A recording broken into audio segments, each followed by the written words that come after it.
Well, Carlos, we can already smell the cigarette when we were when we were walking in here. So congratulations on the victory. I guess it's been a while since your fight ended. So I guess what are the emotions after getting a violent knockout like that? Bro, I'm so happy. Jeff Neal is a really good opponent. I trained so hard for the fight, training a lot, and I'm really happy. He came out pretty aggressive, all week. He was saying first round knockout, 1 round fight. So is that how you saw the fight playing out? Like using his aggression to finish the fight? Yeah, the planning was like move a lot because he have a good hands, and then I got one punch, and I was like, today I think his hand is not heavy like always. So now I can move less, and I can focus on hurting him and knocking him out. It's obviously a big couple of months for your team. Fighting Nerds went 3-0 today. So I guess how's the team back there after Karini's win, Mikhail's win, and now your win? Bro, I'm really happy. Everybody on the gym work hard, work so much. So it's just hard work paying off. And you called out Leon Edwards for UFC Rio. Dana White obviously said you get that spot. But I don't know if you've heard, Michael Venom Page was back here, and we asked about that fight, and he said he would 100% take the fight against you at UFC Rio on October 11th. So would that be a fight you would be interested in if Leon doesn't take the fight? Bro, anybody who step on the cage on Rio, 11 October, I will be there. The first option, of course, Leon. I'm here to fight against the best guys in the world. Then I can prove I'm the best in the world. So anyway, anybody who step on the cage, I'm gonna be there. If it is Michael Venom Page, what do you make of his style in there? Because he's obviously It's gonna be good. It's gonna be a really interesting fight. He sparred me for a long time. So if UFC give me him, that's okay. Let's fight. He said he wants a 5-round co-main event fight. Is that what you want too? Yeah, I really enjoyed to fight last time, 5 rounds. Let's see. I'm gonna celebrate a little bit, and then gonna back in the gym 2 weeks. I'm gonna think about 5 rounds or 3. Carlos, congratulations on the victory. What does a post-knockout cigarette feel like? Feel amazing. My birthday, a lot of hard work, just paying off. I'm feeling amazing. Now I want to celebrate. I go to some party, celebrate my birthday, my victory, my bonus, and then back to the gym and keep focus on Rio card. Well deserved. And do you plan on going to Paris to support Kaio and Rufi? Yeah, I will be there. Congratulations. Thank you. Question over here. Joe Rogan asked on the broadcast, so I'm just going to repeat the question. How many cigarettes do you smoke a day? Maybe 8, 10. Depends of the day. And then on media day, I had asked you who you would want after Neil, and you said it was a surprise and you were going to call them out, and you called out Leon Edwards. What made you decide on Leon Edwards? I don't know. I'm a huge fan for him. He is one of the best in the world, former champ, I think. I want to become a champ, and I think I'm here to fight with the best guys in the world, and I think he's one of the best. So let's go. Thank you and congratulations. Thank you. Carlos, who had the better spinning elbow knockout tonight? You or Lerone Murphy? Yeah, bro. I think he got the bonus, and he had to pay me 20% of his bonus, because he saw my fight before, and I'm sure he did it, So I think he needs to give me 20% of his bonus. Yeah, MVP, and he said it was a very nice elbow, but he said you're not hitting me with that. He's very elusive on the feet. Do you think you could get Michael Page with that as well? Say again? Do you think you could get Michael Page with the spinning elbow as well? He said that you couldn't land it on him. I don't know. I don't know. I think I need to. If we fight, I think I need to plan something different, because he will be like he gonna pay attention about my elbow right now. All good. Thank you, guys. Have a good night.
So I'm kind of working on Tuesday.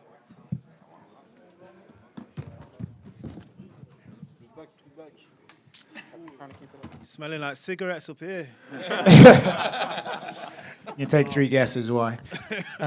First of all, congratulations. I feel like this was a big moment in your career, and then to capitalize on that opportunity was unbelievable. To pull it off in the way that you did, how satisfied are you feeling right now? Yeah, that was massive. What a place to do it. Like you said, UFC 319, co-main event. I needed something big like this, and obviously the UFC is about moments. I just created a great moment then for myself, for the fans. I'm happy. You said it yourself there, the UFC needs moments, but you also have to win, right? So can you even go into a fight with the mindset of, I do need to try and find an opening to pull something off here, or do you just see it and take it? It's just a fight. You don't go in there with them intention. You go in there with the intentions, but it's like I don't search for it. I knew it was going to come though because of his pressure. He was very good though. I have to hold my hats off to him. He's a very good fighter. Yeah, just out of interest, how much did the body shot hurt? I felt it, but it wasn't going to stop me. Do you know what? He's got solid boxing, man, and I think he'll do well in the UFC. He's going to learn from this. You can't pressure high level fighters like that. Yeah. You said in the cage, and you said now that you knew he was going to run onto something just with that aggression. Carlos Prates says you got the inspiration from him, and you actually owe him 20% of your bonus. I don't know if you're feeling generous tonight. Yeah, I spoke to him before, but yeah. And again, nothing is concrete in this game, but you have the featherweight champion of the world calling you out for a fight in December. Alex Volkanovski wants to fight you. It seems like you've done enough at this stage. Is that the fight, and is that the timeline you would like to do? That December will be perfect for me. Gives me time to recharge, spend some time with the family, and then work on some bits and get better and come back better. December will be great to share the octagon with Volkanovski, one of the featherweight GOATs. Adding another scalp to my already quality resume. I'm 9 fights undefeated now, yeah? You know better than me. Yeah. So I've had 10 fights in the UFC now, 1 draw, 9 wins. It's time for a title fight. Congratulations. Thank you, sir. After your last win in the Apex, you were very vocal with the fans that maybe even if they were dissatisfied with the performance, like it didn't matter to you. But in hindsight, to win like this, and I'm sure it wasn't dwelling on you, but like all those fans that maybe didn't like your last win, does this make it even more satisfying? They're like, look what I just did. Like, what else do you want? Yeah, for sure. And like I said previously, you have to fight everybody differently. You can't stand there and trade with Josh Emmett. It's just not smart, right? We've seen what he does to guys that do that. So to get a knockout now, I'm shutting them haters up anyway. I know I can do that. I know what I've got in the bag, and I know that the best version of me has not been being shown yet, and I will show that in December. And we've seen a lot of featherweights, they get kind of a fast rise, like Ilya and Diego. Like, they rack up a few wins, then they're already thrust into a title fight. You've had the long road, like Abu Dhabi a bunch, Apex, and now fighting on this. Do you prefer this, like, slow rise, or is part of you at times being like, hey, how come I'm not getting this treatment too? I'm undefeated here. Yeah, I couldn't have got, like, I love this. I love the hard road. It shapes me into a stronger person, resilient person. I wouldn't have wanted to have 2-3 fights in the UFC and went straight there. I've done it the hard way. Even in 2022 when I was injured, out, nearly lost my career. I have to fight back from that. And to get here today, it just makes that victory even better. Yeah, so at Media Day we talked about, you might have missed some opportunities because you didn't talk enough. You didn't, go out there like enough. Is it more satisfying that now you got the champ calling you out? Is it more satisfying that he did it in the most violent way possible? Exactly that. I let my fighting do the talk. I let my elbows do the talking. And the champ's calling me out now because he knows that I should be next in line. I deserve it more than anybody else. Nobody's had 5 wins in the top 15 there. I've had 2 main event slots, and that was a great knockout, so I deserve it more. Let's go, Volk. Yeah, you always get a big pop when you fight in the UK. That was insane. When you got that knockout, huge pop and everything. How satisfying was that? Oh, that was great. That was like one of the best moments of my career, if not the best moment. Co-main event, vicious KO over a quality opponent. I couldn't be much happier. And maybe we hold off on opening that school of trash talk. What's that, sorry? Maybe we hold off on opening Lerone Murphy's School of Trash Talk. Nah, I'll always be me. I'll always stick to me. Don't get me wrong. If people give it me, I'll give it them back. Lerone, over here, congratulations on the victory. You're obviously the miracle from Manchester. You've inspired so many people there. What goals do you have with this bigger platform to help your city? Listen, even if I get that title shot and I win the title, that's going to open more doors for more people, which has always been my goal, always been my aim, to bring people on with me as well and give everybody a better life. So, yeah, man, I'm not just working for me. It's much bigger than myself, and I'm showing that. All the guys that are coming through now. The coach, Prates, is bringing a lot of guys through. You see, like likes of a T-Ball. We've got a guy on Contender Series on Tuesday. We've got more guys coming through. We're flying at the minute, and we're flying the flag for the UK. And December, Ilya and Paddy Pimblett want to fight each other in Vegas. Then what would it be like if you and Volk are their co-main event, UK versus the world? Wow, that would be crazy. I've not even heard that yet, but I think that would be the best card ever. Let's do that. Let's do Volkanovski versus Lerone Murphy and Ilya Tapori versus Paddy Pimblett, and we'll blow the roof off. Congratulations. Thank you. Lerone, Yeah. can you just do your best to try to describe what it feels like to knock someone out like that?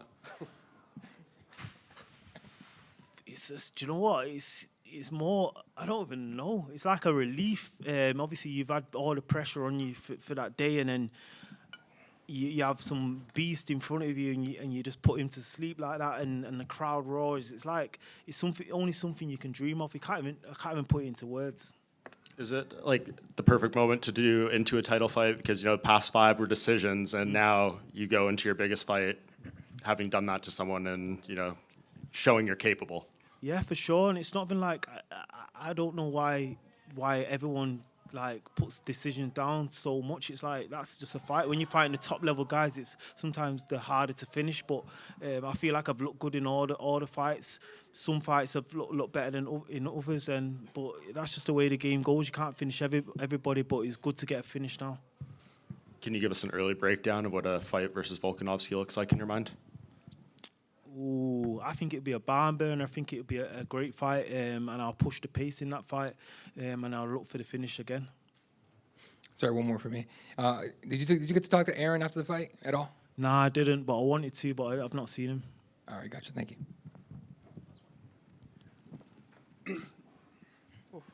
Sorry. The elbow was very calculated. Was that something that you practiced and saw before the fight? Because he's very wrestle heavy, and it was kind of at your like torso level. Was that something that you kind of pictured in your mind, or was it just in the moment, the feeling? Yeah, I'm one of the best technicians in the game, and I knew from watching tape on him where he would put his head eventually, and I set it up nicely. I had a few tricks up my sleeve that I was going to use in the fight, a few techniques, a few fight ending sequences, and I knew one of them would come off at some point because he was so aggressive. Thank you. Thank you.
So, thank you. He right away smells it like, Who's smoking in there? give you 3 guesses who just left. All right, the attendance tonight was 20,023, sold out. Gate was 11.01 million, highest grossing event in the arena's history. Fight of the night, Elliott, Lerone, Carlos, and Khamzat, they all won $50,000. Hi. Hello. We'll start with the main event. Incredible energy in the crowd, incredible fight itself. Khamzat's performance, I mean, was unbelievable. Yeah. Give us your takeaway of it. And did you see before this fight that being the possible way it was going to play out? No. The lead up to this fight, I said, I bet the main event is the fight of the night. Didn't see that coming, but not shocked either. I mean, you go in and dominate the way that he dominated. If you can do it the first round, more than likely you can do it the second and throughout the rest of the fight. There was a time, and it was in the promos leading up to this fight, you said Khamzat was special, one of the most special guys you've ever seen. Do you think he's lived up to that yet, or does he still have a little ways to go because he's been a bit more inactive since he's... The night on when we were on Fight Island, he said, I want to fight next Saturday. Ever since then, the guy's been a rocket ship, and obviously is very popular too. People love him. Fighting back here in the United States, and obviously Chicago loved him too. Do you hope that he can maybe start getting back towards the levels of activity we saw at the beginning of his UFC career? He's the champ now, so. Okay. And what did you think of DDP's performance, right? Obviously, he was outmatched in the wrestling, never gave up, though. Even in the last round, he started landing his own shots. What did you make of DDP and his toughness to survive 5 rounds? Yeah, I mean, first of all, I had every round at 10-8, maybe except for the last round. But to be in the position that he was in and the crucifix and just getting dominated on the ground and punched in the face and elbowed, and it's a very frustrating place to be in. I thought he handled it well and came out every round, trying to get in the fight and try to win. Yeah. Impressive. On the crucifix, it's a weird one, right? They're landing strikes. He's landing like 200 punches around, but they're not quite hard enough to end the fight. Are you glad the referee doesn't wave a fight off in that position? Listen, I don't know how hard they are, and I don't want to fucking know how hard they are.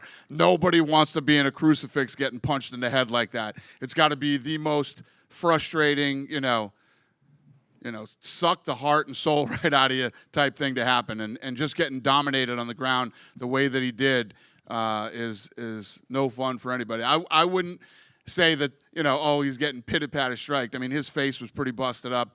The knees that he was taking to the body and to the legs and the hips, and it's going to be a long ride home to South Africa. And then Lerone Murphy, I don't think anything is guaranteed in this sport in terms of getting title shots and stuff like that, but if there's a way you could get as close to guaranteed as possible, he must have done that tonight with that spinning elbow. Yeah, it's a weird thing to say with a guy who has a record like he has and sits where he sits in the division, to say that tonight was sort of a coming out party for him, but it definitely was. Alex Volkanovski has said he would like to fight him in December. It's not often you see a champion calling out the challenger. Could be interested. I love it. And then as far as Carlos Prates, another spinning back elbow and finish, crazy stuff. Wants to fight in Rio. You gave him that fight against who, we're not sure. But MVP was here earlier and said he would step in and fight in Brazil. Yeah, we'll see when we get back. And, Jeff Neal came in very confident that he was going to finish him and knock him out. And for Carlos what an unbelievable performance he put on. Incredible fight. Dan, were there any medical updates on Jeff and Aaron, because they were down for a while after those knockouts? Yeah, well, Pico was transferred, and I haven't heard anything about Jeff. I think he's okay. But Pico, I'm no doctor, but I'm going to say he has a concussion for sure. But we haven't heard anything back that anything bad is happening. He's getting checked for his head and face. Tim Elliott just became, I think, the tied Figueiredo for the most wins in UFC flyweight history. His next fight, he says, is his last on his contract. Are you interested in staying in the Tim Elliott business? Absolutely. I mean, look at what he did tonight, how he came out and performed. Yeah. And then by Songer, the guy you labeled Billy at the Jimmy at what did you make of his performance? Obviously, a lot of hype coming in. A bit of a rocky first round, but he still pulled it off. Yeah, listen, if you look at what this guy did, he takes a fight on 4 days' notice, wins, and comes back and fights another fight on 4 days' notice. I mean, just the pressure alone of what that kid probably had to deal with is impressive. And I also love Nolan. You know, I went up there and told him after the fight, go home, relax, spend some time with your family, enjoy yourself. You're not going anywhere. We're going to sign him to a deal. Just last one for me. I don't know if any fighters have talked to you, but I guess there was some issue with the official scale at weigh-ins. A lot of fighters were heavier than their scales were. Did that get back to you? And a lot of them were like, can we just get digital scales at this point? Not at all. It's the first I'm hearing of it. I guess MVP, they said he was overweight for middleweight. Dricus was very annoyed that the scale he was using all week was not the same as the official scale and stuff like that. Yeah, that's interesting. You know, a lot of fights don't come to Chicago. We haven't been here in 6 years, so, you know, I don't expect things to always be perfect. Nothing's ever going to be perfect, but the event went very well. I thought the officials did a great job, and, you know, I didn't hear about the scale. But that's a pain in the ass, I agree.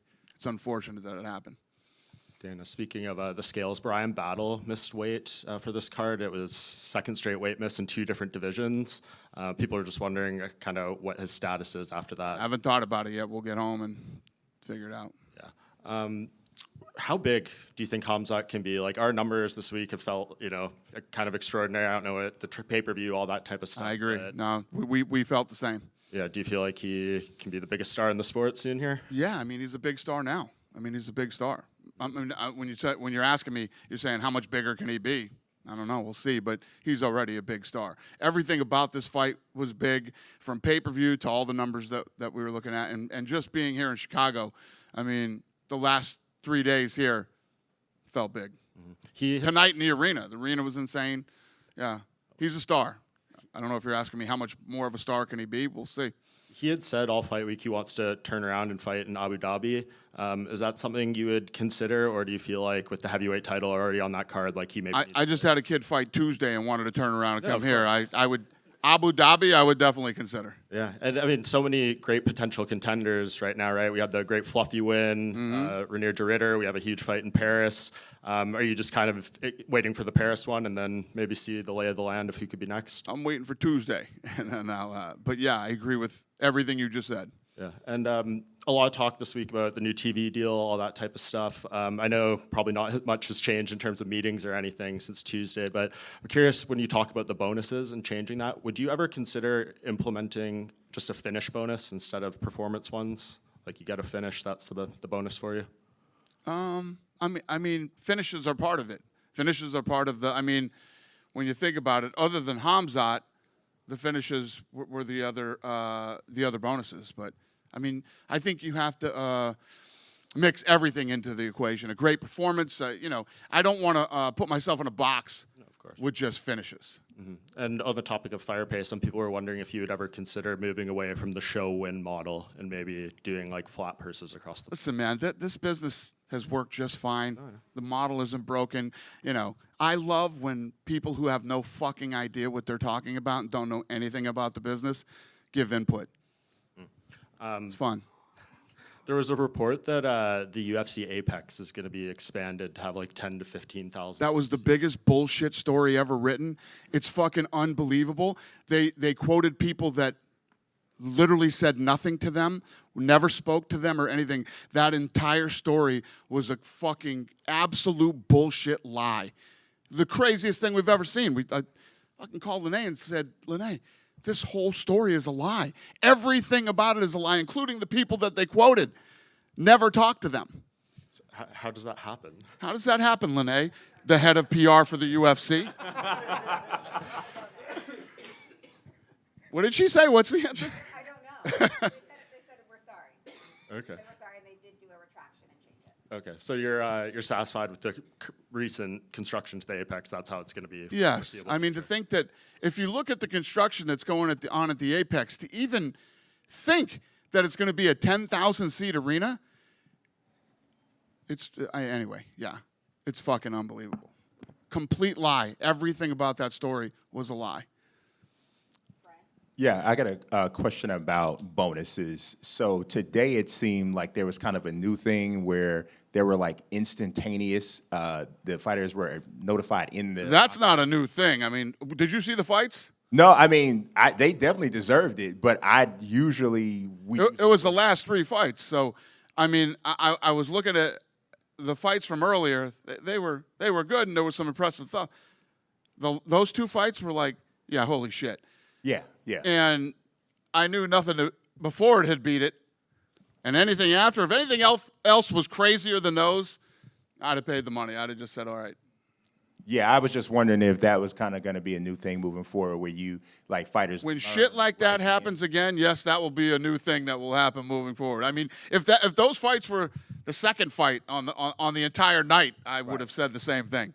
Okay, gotcha. Somebody would have had to been decapitated for you know what I mean? I don't know what would have been bigger than what happened in those fights. Okay, I got a question about, we were talking about some people in the main card, but one of the performances that kind of stood out to me was the Gerald Meerschaert performance. I know he's later in the career, he's, in terms of submissions up there in records for the weight class, but I'm wondering, when you saw that performance, do you see performances from veterans like that and wonder, like, okay, is there conversations that you have with vets at that point, or is it you just kind of leave it up to them as to how, if they're going to continue or what have you? So what are you saying? You're saying that Gerald should be done. He should no longer fight in the UFC. I don't want to give Gerald advice, but something looked off today. It happens. I mean, guys fight, and sometimes things are off. Sometimes you have a bad night. Yeah. Okay. I don't know. Myself, I didn't look at that fight and go, holy shit, he's got to go. Okay. Yeah. Okay, last question. Is the UFC's video game license going to stay with Electronic Arts? And if so, when can we expect EA UFC 6? I have no idea. That is. There literally couldn't be a thing furthest from my mind and thoughts right now than that. But we love EA Sports. We have great relationships there. It's been a great partnership. I don't know the answer to that question. All right. Appreciate it. Thank you. Dana, a really fun night here in Chicago. Just looking forward, I know there's been so much speculation about the White House card. I've seen a lot, obviously, what you said recently to Jim Rome. Just wondered, at this point, is there anything in the next few months or several months that John could do where you could say, okay, I actually trust him to put him on that card? Let me ask you, what do you think John would do in the next couple of months that would make me trust putting him on the White House card? Well, I would not trust him, but I would like to see him fight Aspinall on that card down the road. So I already said that I don't trust him, and you're asking me what could he do for me to trust him in the next 3 months. You don't trust him. Well, yes, but you talk to him. I don't. Yeah. No, I don't talk to him either. I haven't talked to him at all. Well, there's a greater chance you'll talk to him than I'll talk to him. Yeah. I would not bet on, if I had to make odds, it's 1,000,000,000 to 1 that I put John Jones on the White House card. All right, I think that ends the questions on it. Yeah. What do you think of the energy and all week in Chicago? I mean, the fans were insane. Let me tell you what.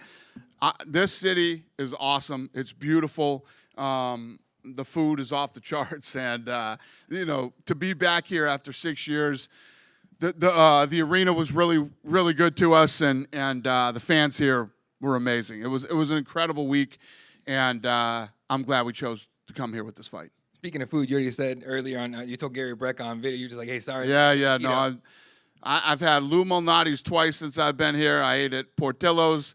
We ate at Gibson's last night. It was amazing. And I told my assistant, find the best sandwich shop in town, and I want sandwiches on the way home. So, yeah, incredible. And the desserts over at Gibson's. If you've never eaten at Gibson's Steakhouse, the steak, everything, it's phenomenal.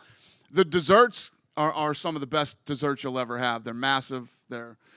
Yeah. There you go. If you're a fat boy like me, get over to Gibson's. And if you don't like anything on the menu, eat the dessert.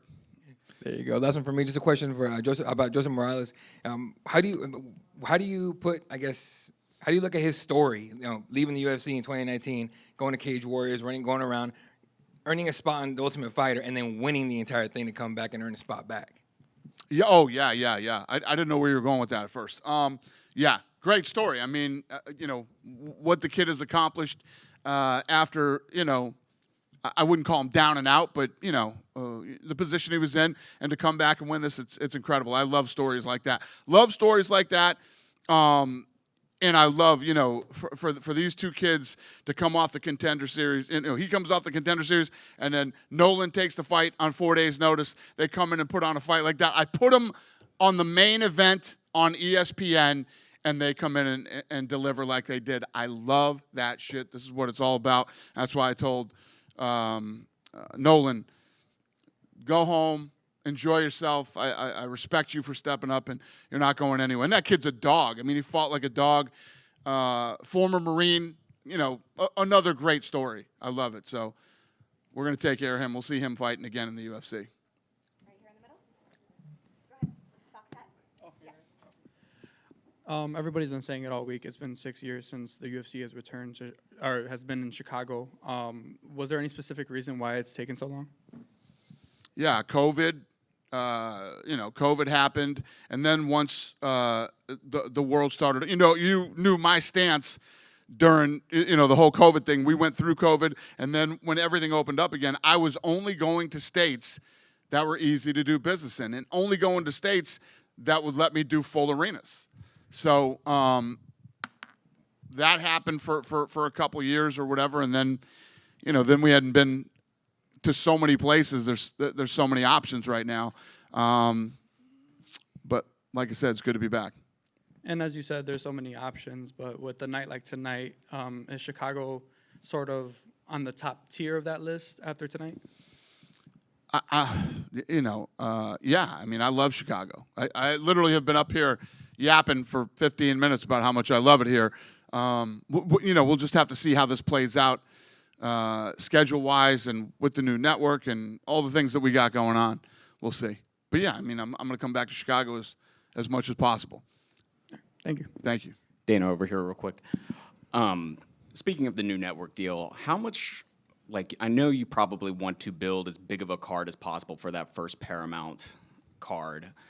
When do you guys start putting that together, and are you wanting this to be kind of like one of those super cards that you were talking about putting simulcasting on CBS, or will this just be kind of more of a traditional great card that you guys put on? Here's the thing about being in this business, right? If you look at all the things that we accomplish, and at the end of every year, I'm always sitting in front of you guys going, I don't know how we're going to beat this last year, but we always seem to do it.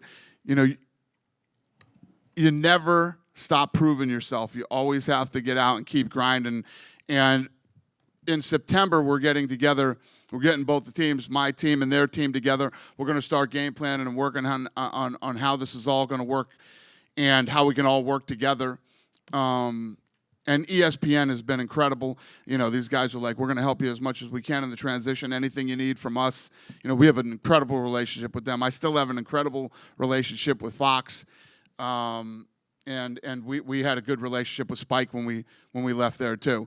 The guy Philippe Dumont, I'm sure you've all heard me and how I feel about that fucking guy, but who was one of the executives at the company back then, I'm not a fan of, but every other relationship I've ever had with all these networks, I still have, and nothing. There'll be no difference with ESPN when we leave. And I don't know what the fuck you asked me or where I'm going right now, but we got a lot of work to do. That's the answer to your question. And then, speaking of the deal, and I know obviously you still have a great relationship with ESPN, the Contender Series is still on ESPN. Do you guys have kind of an ETA of what you're looking at in terms of the rights deal for Tough and the Contender Series? Because I believe you said that was not part of the original deal with that Paramount. Yeah, so what's your question about it? Do you guys have kind of a rough timeline of when you're wanting to get a rights deal for those two entities? We haven't even got the teams together to talk yet, and there's still a lot of work to do. Right. Thank you, Dana. Yep. Dana over here, former Celtic Kristaps Porzingis, he said he was interested in fighting for the UFC, and his post-NBA dreams were to be in MMA. What are your thoughts on that, and would you be open to that now that he's not on your Celtics? I like him. He's a great guy. That's a tough transition to leave basketball and come fight in the UFC. But I love that that's how he feels, and we'll see when he retires. And once you'd have to fight some amateur fights, and once you get a couple fights under your belt, or one, you might change your mind. I don't know. We'll see. But I like him.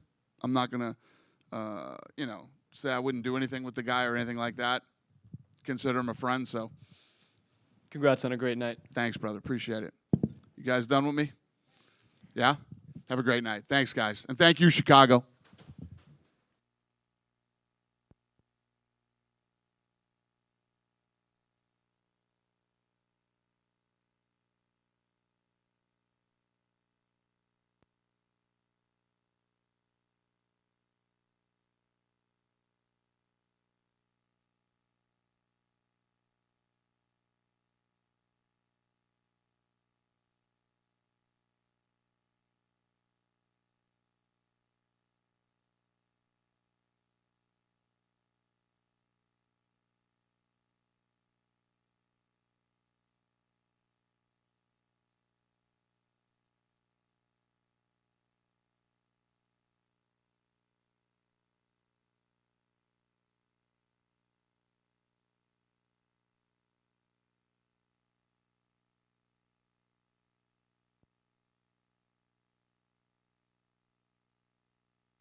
Testing.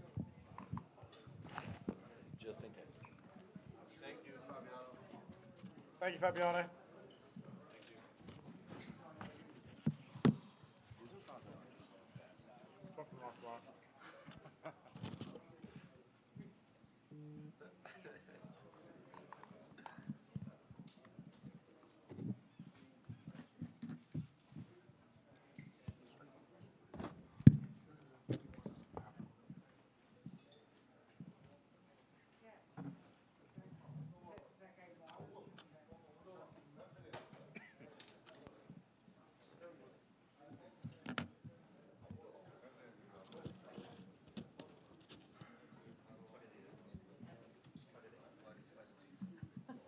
No, I actually just ate my own midnight slice of pizza.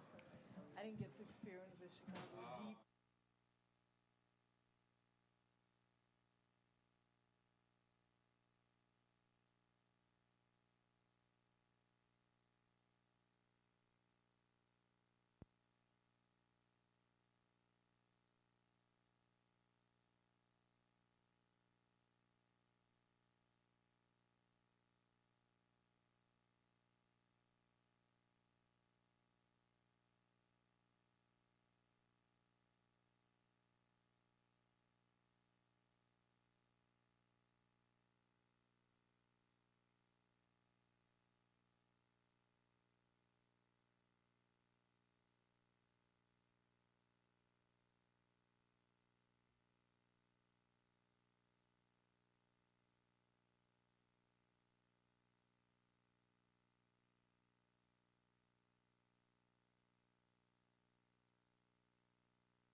Khamzat, right here. Congratulations on the win tonight. A lot of people have thought for a long time it was inevitable that this day would come where that belt would be in front of you. So how does it feel that this actually happened for you tonight? Feels good, amazing. Happy for that. You were extremely dominant in there. You landed the most total strikes ever in a UFC fight, over 500. Were you surprised you couldn't get him out of there over the course of the 5 rounds? No, just was working on him, so I had some cool time on that there. So just spoke with him, spoke with his coach, middle of the fight. Was happy. What kind of things were you saying? I said, good job, work harder, guys. You've had that back position on a lot of guys, and you'd be able to choke them out. Was Dricus doing anything right to defend it, or? Just because I was sweating, I went under last 30 seconds, tried to finish him. So I heard my corner says 30 seconds, that means to go to meet him. So I tried, but make mistake. So thankful for my coach, he gives the black belt, but I was like, when I went under, fuck, I don't have a black belt now. So, but he gives me respect. Thanks. Does this win, in a way, like the way you won, almost prove something more? Like, a lot of people are questioning your cardio. Can you go 5 rounds? All that stuff. Like, does it feel good to kind of shut those people up a little bit? I don't care what people think about, but doing my thing. So, like you said, how many strikes I landed on him, how many takedowns I has there. So I didn't guess out. So now they know. Yeah, it was 529 total strikes and 21 minutes and 40 seconds of control time, which was the second most ever in a UFC fight. How many takedowns was there? Let's see. Yeah. You had 12 takedowns. So, yeah, that's big by itself. Do you still want to turn around and fight in Abu Dhabi? We'll see what they say. I'm ready always, so no injuries. Thanks, God. Will you continue to come to the States and train with Sam Calavita for these camps, or is that just kind of a one-off? No, I'm gonna work with this guy. He's one of the best guys I'll work with for cardio. So that's crazy training over there. So thanks for him. Who do you think is the most deserving person to fight for that belt first? What? Who do you think is the most deserving contender to challenge you for that belt first? I don't care about these things, bro. I just, where they gives the money, I fight anyone. Khamzat, you got the crucifix position a few times in the fight. Did you know before the fight that you could get to this position on Dricus, or was it when you were wrestling him you thought, oh, okay, it's right here? That's just to have fun with my friends. I take them in this position, like holding them 25 minutes, 1 hour sometimes. They let them have a, so make them humble. Some guys, like, nobody can take me down, hold me down. So I take them to the gym, hold them down there with this position. So, yeah, I does this a lot. Sometimes a lot of fans talk about Dricus and about how strong he is compared to some of the other guys you fought. Was he very strong or not really? Nah, not like people talking about. So could take him down like anyone else. Like Mike said, are you happy that the cardio questions have been put to bed, or did you yourself need to show yourself that you could do this? The boys always saying, bro, it will be good for us if you go 5 rounds. So for the next fight, so we're gonna have. That makes us better fighter today. So happy that's happened, but sorry for Dana White. So he likes finishes, but I tried last seconds, but make mistake. I think Dricus tried a guillotine. I'm assuming there was never any danger. Nah, bro, I hope I can die before the next somebody submit me there. Okay. Sean Strickland, your old friend, has been tweeting about you since the fight. He said that when you were in the gym together, he would actually out-wrestle you and be better than you in the wrestling over 4 rounds. Bro, Dricus take him down many times, but how can he take me down, bro? Come on. This guy, I beat him everywhere and striking, but this guy just talk too much. So he's a funny guy. He's working with, what is his name? Buratino, or what is it? Yeah, Paulo Costa. Yeah, Paulo. I make them together.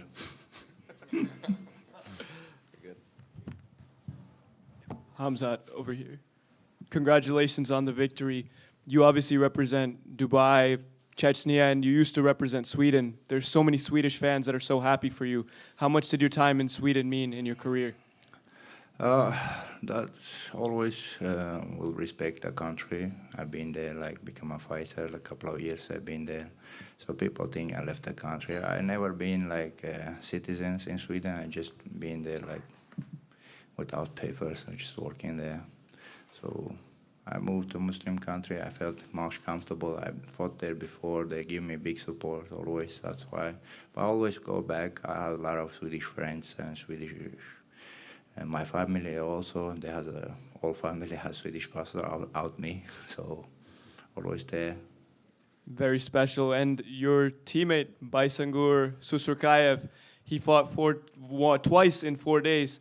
How early did you guys start training together, and how fast do you think he can rise to the top? I knew him long time before, like a fighter, so my friends did work with him, train with him. He's younger than me. He's been in the gym in Chechnya. And then he moved when I moved back, so try and train in Chechnya. He moved to US, so he lives here in Miami, in great gym. He's training there, so good future. When I come here, we called him, so bring him to the camp, work with this guy, crazy good talent, and young, 24 years old only. So if he works hard, so he's the next champ. And I know after each fight you call your mom. I know she's very nervous to watch you fight. Did you get a chance to call her yet and tell her son is the champ? Yeah, she was crying, calling. I just said, Mom, I'm the champ now, so don't cry. We'll be back soon. Congratulations. Thank you. Okay, I have some questions over here. Here. You don't see me. Oh. You were curious about Sweden, so I think we should go into take some questions in Swedish now. So I hope you all can keep up with us. Yeah. Så stort grattis till vinsten till att börja med. Wow. Tack så mycket. Om du kommer och hälsa på i Sverige, ska du ta med dig bältet då? Ja, det kan vi göra. Blir det en stor fest då? Ja, vi får se. Och sen tänkte jag fråga, om du ska försöka beskriva, hur är den här känslan? Vad känner du just nu? Jag menar, du är bäst i världen. Hur länge du har jobbat hela ditt liv? För det här är en dröm som har gått i uppfyllelse. Det är stort för min familj, så I don't think, jag tänker inte så mycket för att det här är jättestort för mig, men jag har alltid velat att min familj ska leva bra, så det är där viktigare för mig än det bälte. Så den här bältet, jag är bara glad att kan ge bättre opportunities för min familj. Sista frågan då. Nu såklart, du ska väl få njuta av stunden som är just nu, men vad händer här nästa? Det är bara Gud vet. Så är det. Yeah, you can see he can still speak Swedish even if you don't have a Swedish passport.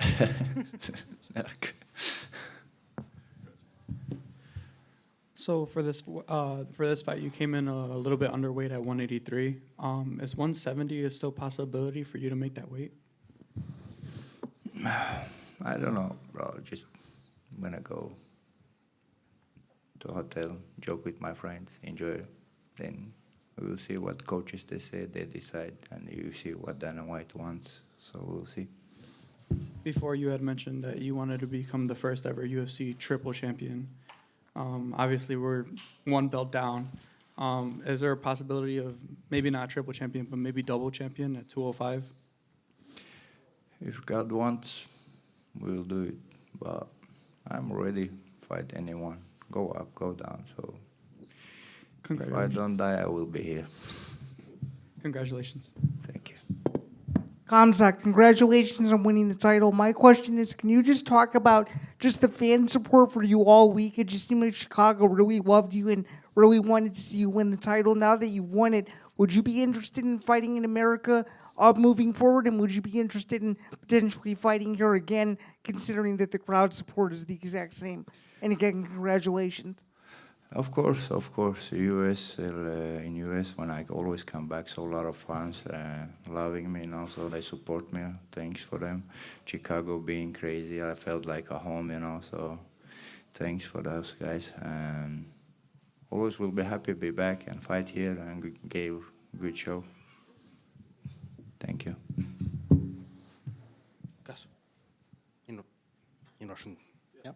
Khamzat, салам алейкум, с победой, по-русски немножечко. Во-первых, поздравляю тебя с поясом, это приятное впечатление, но нет ли у тебя горечи от того, что все-таки не удалось его финишировать? Не, план был такой, бороться парня. Так затаскали туда-сюда, побил чуть-чуть, и в последние секунды пытался, когда мне кричали 30 секунд, и попытался сделать submission, и допустил ошибку и попал чуть-чуть вниз, пару ударов пропустил. Но последняя минута со стороны казалась немножко опасной. Ты какую-нибудь опасность чувствовал? Не, я знал, что у него сил нет, чтобы что-то сделать. Я просто не знал, что время уже уходит, и зачем там рисковать, там что-то пытаться делать. Khamzat с поясом — это надолго? Когда ты становишься чемпион мира, это всегда остается чемпионом мира. И последний вопрос, даже не вопрос. Очень много людей в России, в Чечне проснулось в 7 утра, чтобы посмотреть на твой чемпионский бой. Что ты им скажешь? Спасибо огромное. Люблю всех, уважаю всех.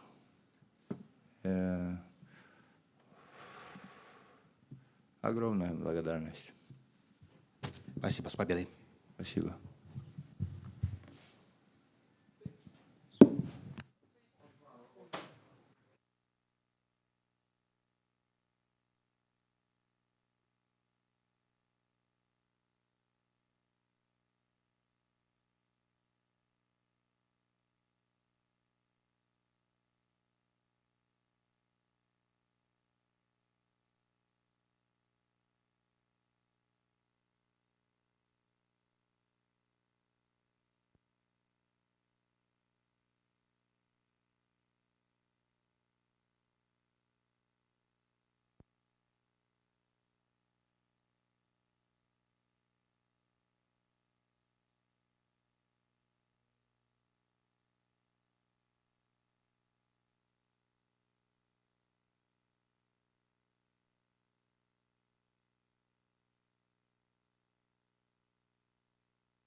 Got this room until 2, guys. 2.